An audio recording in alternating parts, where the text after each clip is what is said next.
Hi అండి. Welcome to Karunamayi kitchen. నేను ప్రవీణ. ఈరోజు చేయబోతున్న రెసిపీ ఏంటంటే కమ్మగా, ఘాటుగా నోరూరించే రుచికరమైన చేపల పులుసు ఎలా తయారు చేసుకోవాలో ఈ వీడియోలో చూసేద్దాం. ముందుగా పొయ్యి మీద గిన్నె పెట్టేసుకొని దాంట్లోకి హాఫ్ కప్పు దాకా ఆయిల్‌ని తీసుకోండి. ఇక్కడ 120 గ్రామ్స్ వరకు ఆయిల్ ఉంటుందండి. ఇది వేడెక్కిన తర్వాత 2 మీడియం సైజు ఉల్లిపాయలను ఇలా కచ్చాపిచ్చగా గ్రైండ్ చేసుకొని ఈ ఆయిల్‌లోకి యాడ్ చేసుకోండి. అలాగే చీరికలుగా కట్ చేసుకున్న ఒక 4, 5 పచ్చిమిర్చిని కూడా దీంట్లోకి యాడ్ చేసుకోండి. ఇది దోరగా వేయించుకోవాలి. ఇది వేగుతుండగా ఒక హాఫ్ స్పూన్ దాకా పసుపును యాడ్ చేసుకుని ఈ ఆనియన్‌ను చక్కగా దోరగా వేయించుకోవాలి. అలాగే దీంట్లోకి 1 ½ స్పూన్ అల్లం వెల్లుల్లి పేస్ట్‌ని కూడా యాడ్ చేసుకోండి. ఇది కూడా పచ్చి వాసన పోయేలా దోరగా వేయించుకోవాలి. అలాగే మసాలాకు ప్రిపేర్ చేసుకుందాం.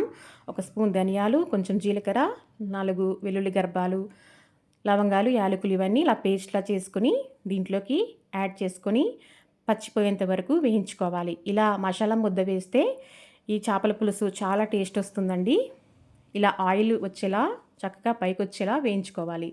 అలాగే శుభ్రం చేసి పెట్టుకున్న ఉప్పు, కారం, అల్లం వెల్లుల్లి పేస్ట్ కలిపి పెట్టుకున్న 1 కేజీ చేప ముక్కలను దీంట్లోకి యాడ్ చేసుకొని ఈ అల్లం పేస్టు, ఆనియన్ పేస్టు ఈ ముక్కలకు బాగా పట్టేలా కలుపుకోవాలి. తరువాత దీంట్లోకి 2 ½ స్పూన్ దాకా మిర్చి పౌడర్ని యాడ్ చేసుకోండి. అలాగే రుచికి సరిపడా సాల్ట్‌ని కూడా దీంట్లోకి యాడ్ చేసుకొని చక్కగా ఇదంతా ముక్కలకు పట్టేలా ఒకసారి బాగా కలిపేసుకోవాలి.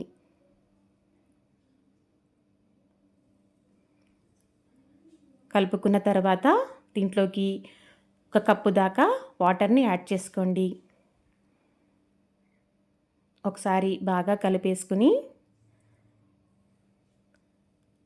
1 నిమిషం పాటు ఈ కర్రీ ఉడికించుకోవాలి. ఇది ఉడికిన తర్వాత 2 నిమ్మకాయల సైజంత చింతపండును పావుగంట ముందు నానబెట్టుకొని ఇలా రసం తీసుకున్నాను. ఈ రసంను కూడా దీంట్లోకి యాడ్ చేసుకోండి. ఒకసారి కలుపుకున్న తర్వాత ఇది బాగా మనకి పులుసు మరిగించుకోవాలి కాబట్టి ఇంకో కప్పు దాకా దీంట్లోకి వాటర్‌ని యాడ్ చేసుకోండి. ఒకసారి కలిపేసుకొని